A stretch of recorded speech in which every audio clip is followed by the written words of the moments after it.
Olá pessoal, tudo bem?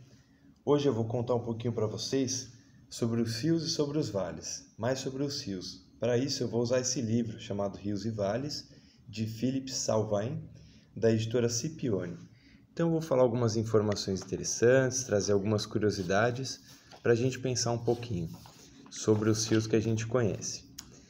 Então pessoal, aqui basicamente ele conta que onde o rio nasce se chama nascente. Os rios que se juntam aos rios maiores se chamam afluentes, e o ponto onde os rios maiores se juntam com os afluentes se chama de confluência. As curvas do rio a gente chama de meandro, e onde o rio deságua se chama foz. Nesse caso, essa ilustração está mostrando um rio que deságua no mar, tudo bem? Mas alguns rios desaguam dentro do continente, por exemplo, em lagos, grandes lagos. O maior rio do mundo, pessoal, é justamente o Amazonas, seguido depois do Mississippi e em seguida do Nilo, localizado na África. O Mississippi fica nos Estados Unidos.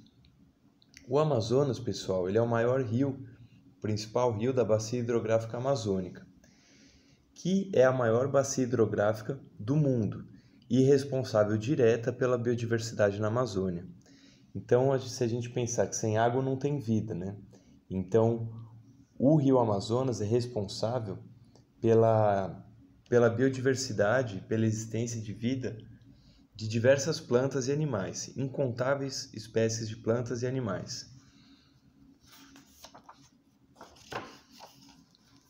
Aqui, pessoal, ele conta um pouquinho do ciclo da água.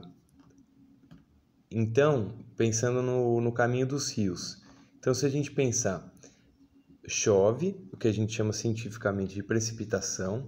Essa chuva pode chover na foz na nascente de um rio, onde o rio nasce, certo? Ou se não, pode chover num lugar alto.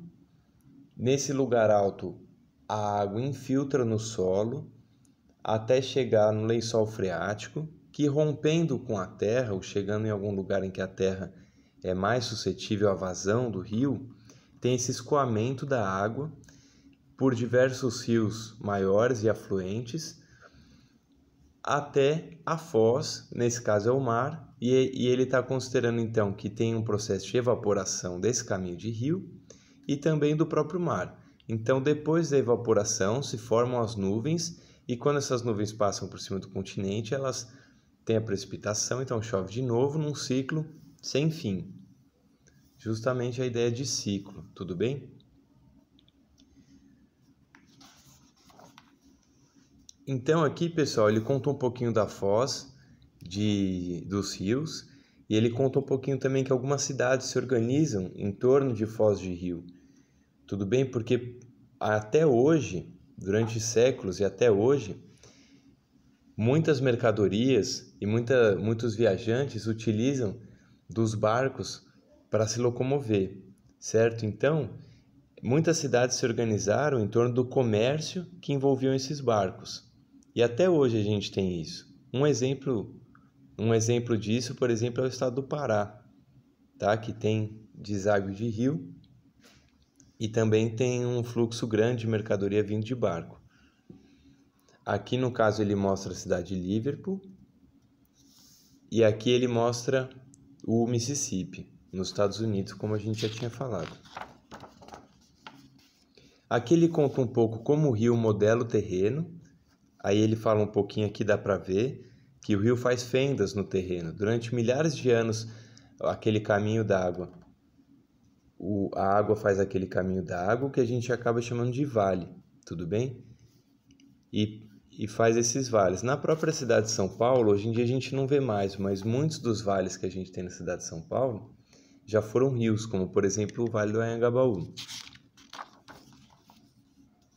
Então aqui outra forma de como os rios modelam o terreno, tudo bem? Eu vou aproximar para vocês verem.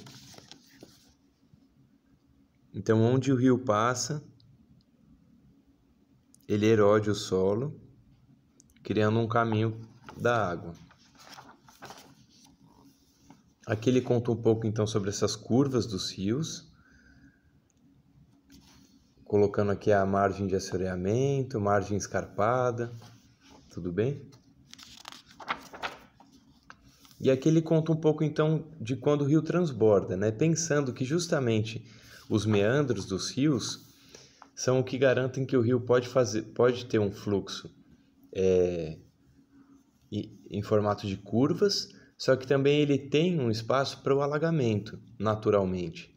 Então, quando chove muito, por exemplo, esse rio ele pode alagar e depois, quando sai o sol e a água evapora, então essa água diminui, fazendo com que o caminho do rio apareça de novo sem o alagamento. Agora, como a gente construiu muitas cidades em volta desses rios, muitas vezes a gente tem esse problema, por exemplo, com as enchentes, né? Vocês, por exemplo, lembram de algum rio de São Paulo que transborda? Eu já vou perguntar mais coisa. E aí ele conta um pouco então do fluxo dos rios e do controle do fluxo dos rios, né? Muitas vezes o ser humano optou em praticamente todos os lugares do planeta em controlar o fluxo do rio para benefício próprio. Já vão pensando para qual tipo de benefício. Aqui ele diz represas e reservatórios, a navegação fluvial, que é a utilização de barcos, tanto para mercadoria como para pessoas. E aí o lazer também e a própria sobrevivência, né? A própria pesca, por exemplo, ou a relação... tem diversas relações com o consumo de alimentos, de animais, por conta dos rios, né? Não só de peixes, mas de outros animais, como, por exemplo, em mangue, onde tem caranguejo. E a própria vida animal, que é legal a gente pensar então na relação do rio com a biodiversidade e da dependência dos animais justamente com as águas do rio, né?